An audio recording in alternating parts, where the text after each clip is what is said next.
Dalam seri yang kelima ini didukung oleh para pemain Ferry Fadli sebagai Arya Kamandanu, Lili Nur Indasari sebagai Nari Rati, Marlon sebagai Dangdi, dan Nusri pembawa cerita.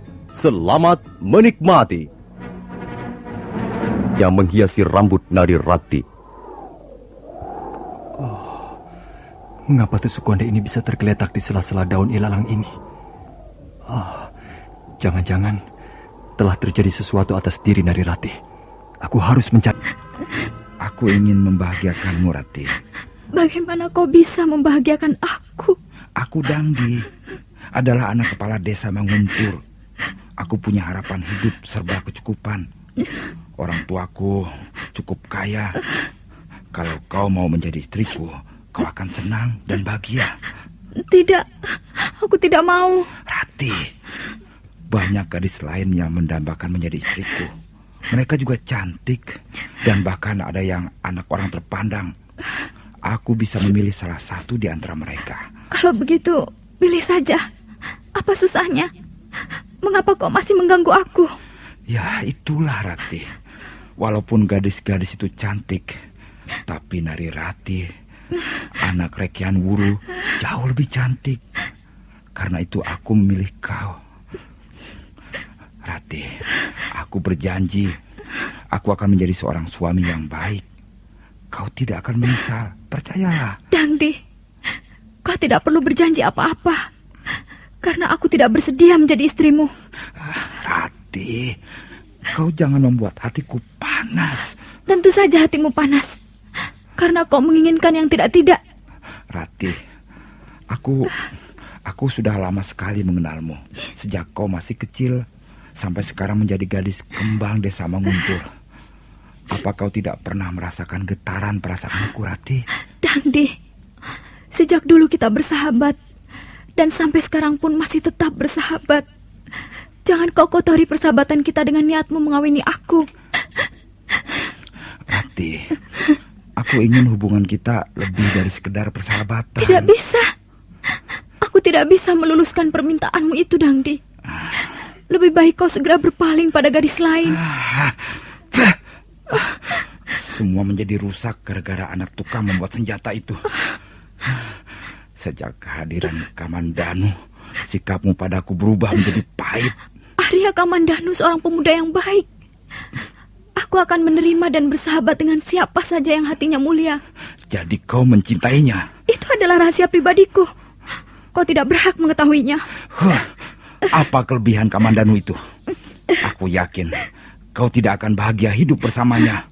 Kamandanu hanya anak seorang tukang pandai besi. Dangdi, mengapa kau ikut campur urusan kebahagiaan seseorang? Harta benda, pangkat, dan kedudukan tidak menjamin kebahagiaan seorang wanita. Rupanya kau sudah termakan rayuan pemuda Kurawan itu ya. Itu pun bukan urusanmu. Jadi kau tetap menolak niat baikku. Dengan cara halus pun kau tak mungkin dapat mengambil hatiku, Dangdi. Apalagi dengan cara kasar. Rati, dengar. Tidak ada seorang pun di bangunan tua ini kecuali kita berdua. Kalau sampai aku berbuat kasar padamu, tak akan ada yang tahu. Dangdi, tak kuduga anak seorang kepala desa sekotor itu perangaimu. Ingat, kau harus membawa nama baik orang tuamu, Dangdi. Persetan. Kau jangan menasihati aku. Lebih baik kau menerima ajakanku ini dengan sukarela. Sebab kalau tidak... Ayo. Dangdi, lepaskan. Mana kau? Kau hina, kau kotor. Kau tidak pantas menjadi anak kepala desa. Dangdi. Jangan cerewet, Nari Rati. Malu, Nari Rati. Kau biadab, binatang. Ayo. Suruh datang Kamandanu ke tempat ini. Biar dia melihat gadisnya kubuat malu. Bunuhlah aku, Dangdi. Aku tidak takut mati. Lebih baik mati daripada harus kau hina seperti ini.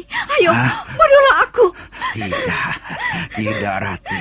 Aku tidak akan membunuh seorang gadis cantik seperti Putri Tunggal Rekian Wuru. Kurang ajar. Lepaskan aku. Aduh. Kurang ajar kau. Setan betina. Ku bunuh kau.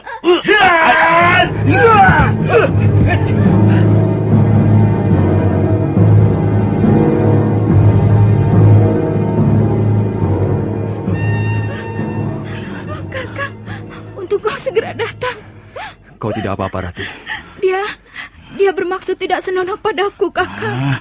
Kebetulan sekali kau datang, Kamandanu. Ayo, mari kita selesaikan persoalan ini secara jantan. Tidak perlu. Mengapa? Kau takut? Kalau takut aku tidak datang ke tempat ini, Dangdi. Nah, kalau begitu mari kita bertempur untuk memperebutkan gadis itu. Kita sama-sama lelaki. Kita selesaikan secara kesatria. Ayo. Bagaimana kau bisa bersikap kesatria kalau kau membawa lari seorang gadis dan bermaksud tidak senonoh di tempat sepi begini? Cukup. Tutup sajalah mulutmu. Kalau kau takut melawan Dangdi, pulanglah. Dan biarkan Narirati bersamaku di sini. Dan membiarkan kau merusak kehormatannya, menodai kesuciannya. Jangan merasa dirimu paling bersih, Kamandanu. Setidak-tidaknya aku tidak sekotormu, Dangdi. Anak kepala desa Manguntur. Kurang ajar kau.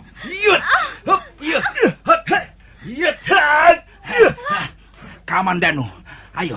Mari kita mencari tempat yang lebih lapang untuk berlaga. Ayo.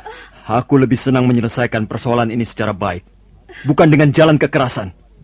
Kau anak kepala desa. Tentunya kau lebih memahami tata krama yang berlaku dalam masyarakat. Jangan malah berbuat liar seperti kambing hutan. Tidak ada cara lain untuk menyelesaikan persoalan ini selain berkelahi. Nah, aku menantangmu, Kamandanu. Ayo keluar. Di halaman candi ini lebih leluasa untuk saling menghantam. Kalau itu kemauanmu baik, akan kulayani tantanganmu, Dangdi. Hati-hati, Kakang. Dia licik, curang. Kau melihat dari kejauhan saja, Rati. Jangan mendekat. Baik. Kau akan segera merasakan kepalan tanganku ini. Awas.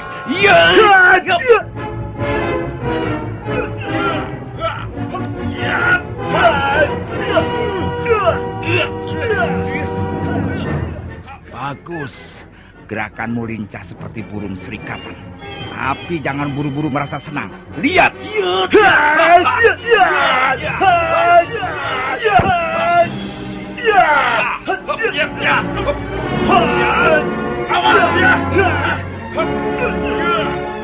Dangdi menyerang dengan gencar, sementara Arya Kamandanu berusaha melayani lawannya sambil sekali-sekali balas menyerang. Maka demikianlah, halaman Candi Walandit yang kanan kirinya banyak tanaman liar itu menjadi arena pertarungan dua anak muda. Sementara di atas anak tangga candi, seorang gadis melihat jalannya pertarungan sambil sekali waktu menggigit bibirnya yang merah. Ayo, Kamandanu, kau ganti menyerang. Jangan hanya bermain-main loncat-loncatan seperti bajing kurang makan. Baiklah, Dangdi. Akan kuturuti permintaanmu.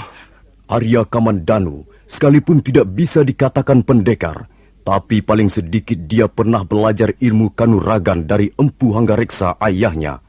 Lain halnya dengan Dangdi yang tak pernah tahu aksaranya ilmu tata berkelahi, hanya main hantam dan seruduk seperti kelakuan seekor babi. Nah, bersiaplah, Dangdi.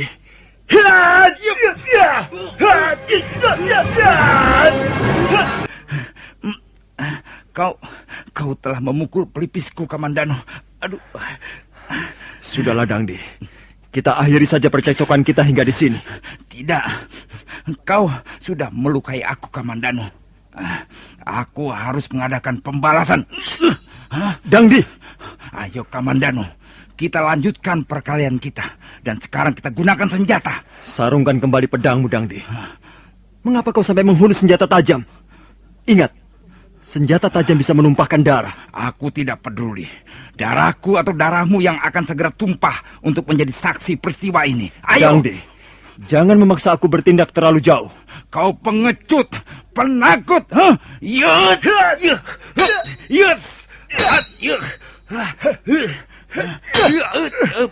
Dangdi, kalau kau masih nekat menyerang, jangan salahkan kalau aku sampai membuatmu cedera. Hentikan! Mengapa kalian mau saling membunuh begini? Apakah kalian tidak malu pada orang-orang? Dangdi, apakah kau tidak kasihan melihat orang tuamu? Dia seorang kepala desa yang dihormati. Dia tentu akan terpukul sekali kalau sampai anaknya berbuat onar. Aku tidak akan melupakannya, Kamandanu. Luka di pelipis kiriku ini harus kau bayar kembali. Harus kau bayar lebih mahal. Tidak, Rati. Aku tidak apa-apa. Terima kasih atas pertolonganmu, Kakang. Kalau Kakang tidak segera datang, entahlah apa yang akan terjadi atas diriku ini. Sudahlah, lupakan saja. Dangdi sudah pergi dan tidak akan mengganggumu lagi. Dari mana Kakang tahu aku ada di Candi Walandit ini? Kau mengirim pesan melalui bibi Rongkot? Oh iya, aku menitipkan salam pada pembantumu itu. Aku menunggu di tepi padang ilalang. Baru saja aku duduk, tiba-tiba Dangdi datang menggodaku, lalu memaksaku pergi ke tempat ini, Kakang. Aku juga datang ke tepi padang ilalang. Mendadak aku menemukan tusuk konde ini. Ini tusuk kondeku, Kakang. Mungkin terjatuh waktu Dangdi mengejar aku. Ah, celaka. Rupanya gerimis sudah turun, Rati. Iya, Kakang. Mendung tebal sekali di angkasa. Mari, kita masuk ke ruangan candi. Gerimis makin deras dan angin bertiup kencang.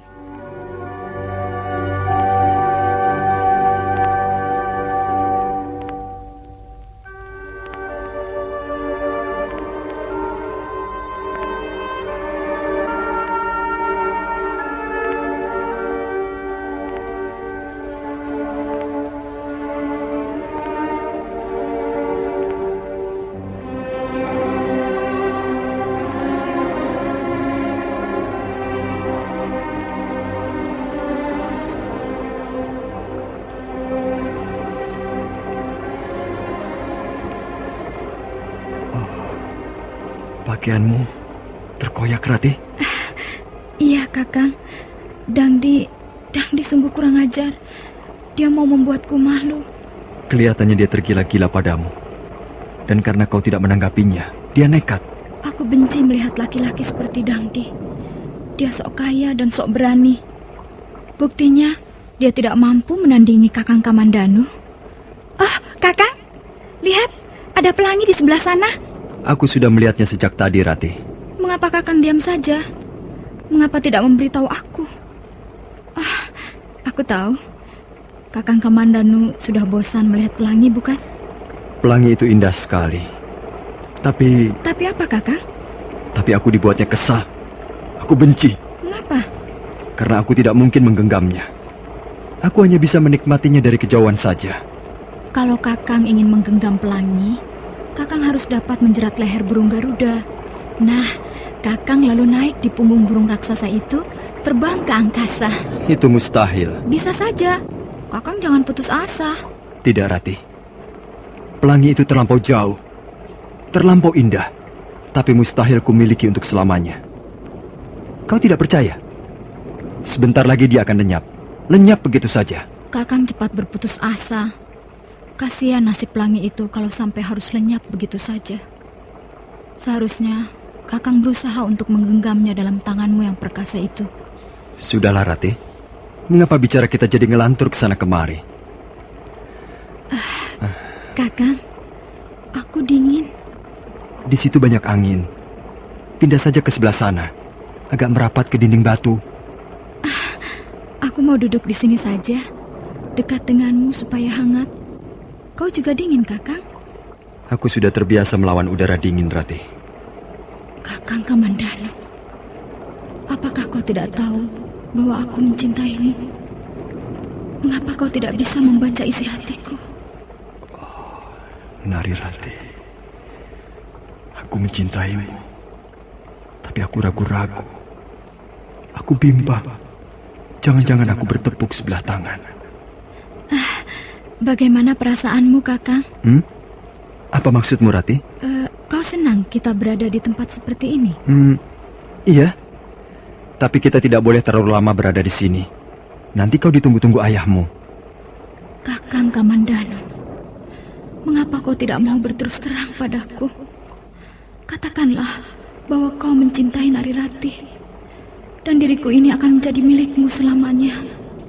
Oh, Rati, aku memang pengecut.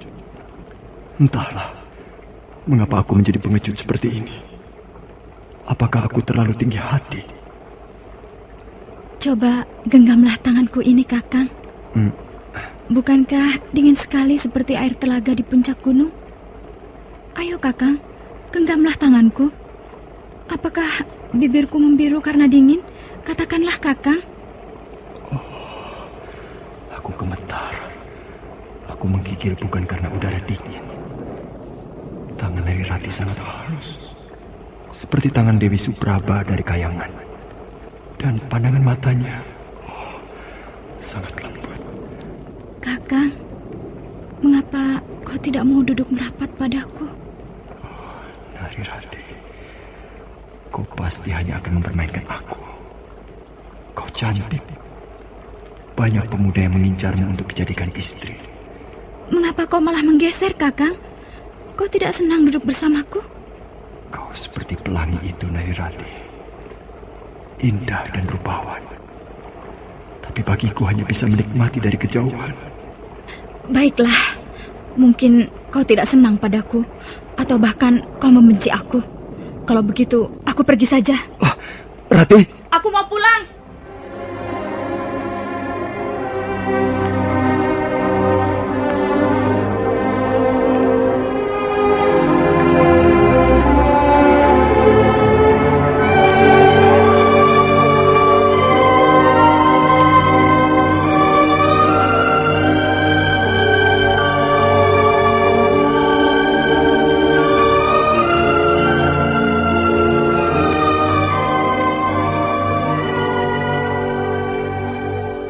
Arya Kamandanu terkejut begitu Narirati mengibaskan tangannya, dan dia lebih terkejut lagi ketika melihat gadis itu melompat ke dalam hujan.